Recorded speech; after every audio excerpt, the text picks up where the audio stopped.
नमस्कार मैत्रिणींनो, माझ्या यूट्यूब चॅनलमध्ये तुम्हा सर्वांचं खूप खूप स्वागत आहे। तर आज आपण पालकपुरीची रेसिपी बघणार आहोत। पालकपुरी खूप छान लागते, तर चला बघूया साहित्य। आपण ही एक पालकाची जुडी घेतलेली आहे। आता आपण पालक निवडून घेऊया। बघा आपला पालक निवडून झालेला आहे। बघा या प्रकारे निवडलेला आहे मी। आता आपण पालक धुवून घेऊया।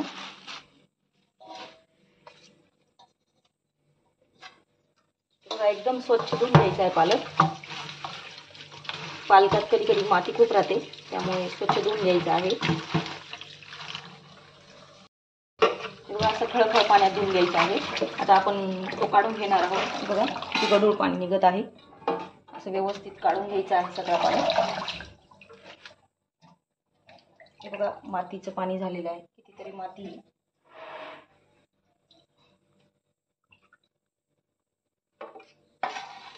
हे बघा आता हा पालक धुवून झालेला आहे। आता आपण बारीक करून घेणार आहोत। आपण धुतलेला पालक मिक्सरमधून असा वाटून घेऊया। आता मिक्सरच्या भांड्यात टाकून घेत आहे मी।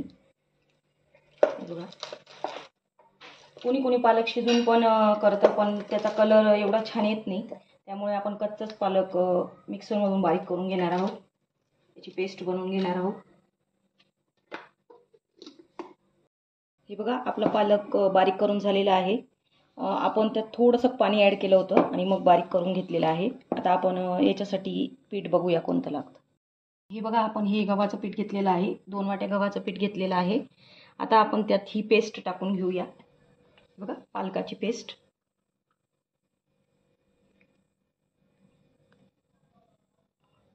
आणि आता आपल्या याच्यासाठी काय काय साहित्य लागतं ते बघून घेऊया आपण। तर हे बघा आपण लसूण घेतलेला आहे, अख्खी कांडी घेतलेली आहे लसणाची, 8-10 मिरच्या घेतलेल्या आहे या बारीक, आणि आपण कोथिंबीर घेतलेली आहे। हे जिरं घेतलेलं आहे, ओवा घेतलेला आहे आणि तिळी घेतलेली आहे। तर आपण आता मिक्सरमधून मिरच्या, लसूण आणि कोथिंबीर हे वाटून घेऊया व्यवस्थित, त्याची पेस्ट बनवून घेऊया। हे बघा आपली पेस्ट झालेली आहे। आता आपण ती या पिठात ओतून घेऊया।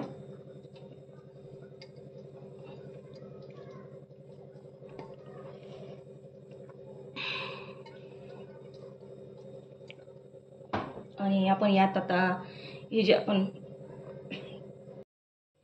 जिरं, ओवा आणि आपण तिळी हे आपण यात टाकून घेऊया। अख्खंच टाकायचं आहे, सुंदर लागतं। मग हळद टाकून घेऊया अर्धा चमचा आणि चवीपुरतं मीठ टाकून घेऊया। आता हे आपण चांगलं सगळं हे पीठ मळून घेऊया आता व्यवस्थित एकदम। आपण पोळीची कणिक कशी भिजवतो त्याप्रमाणे आपण हे भिजवून घ्यायचं आहे व्यवस्थित। हे बघा थोडंसं पाण्याची गरज वाटली तर टाकायचं, नाही तर नाही टाकायचं। आपल्याला भिजून होत आलेली आहे कणिक। बघा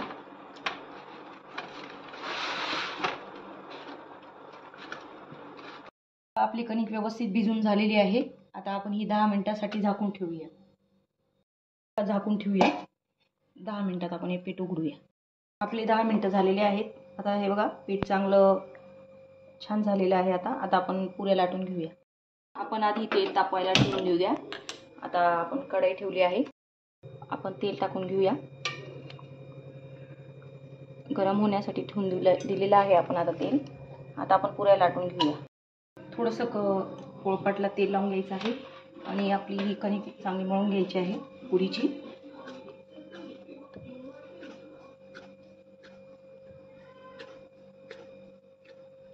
आता आपण गोळे करून घेणार आहोत पुरीसाठी। आपण डायरेक्ट मोठाच गोळा करणार आहोत आणि ग्लासने बारीक बारीक पुऱ्या पाडणार आहोत। आता हे आपण गव्हाचंच पीठ घेतलेलं आहे, गव्हाच्या पिठात बुडवून घ्यायचं आहे आणि असं व्यवस्थित आता मोठी पोळी लाटून घ्यायची आहे। आपली ही बघा पोळी लाटून झालेली आहे। मीडियमच लाटायची आहे, जास्त बारीक लाटायची नाही आहे। आता आपण पुऱ्या पाडून घेऊया। तर मी ग्लास घेतलेला आहे, तुम्ही पुऱ्या तुमच्या प्रकारे कशा बी पाडून करू शकतात। मी अशा छोट्या छोट्या पुऱ्या करते आहे, ग्लासने पाडून घेत आहे। हे बघा आपल्या पुऱ्या पाडून झालेल्या आहेत। बघा किती छान झालेल्या आहेत पुऱ्या। आता आपण तळून घेऊया। आपलं तेल छान तापलेलं आहे. आता आपण पुऱ्या टाकून घेऊया.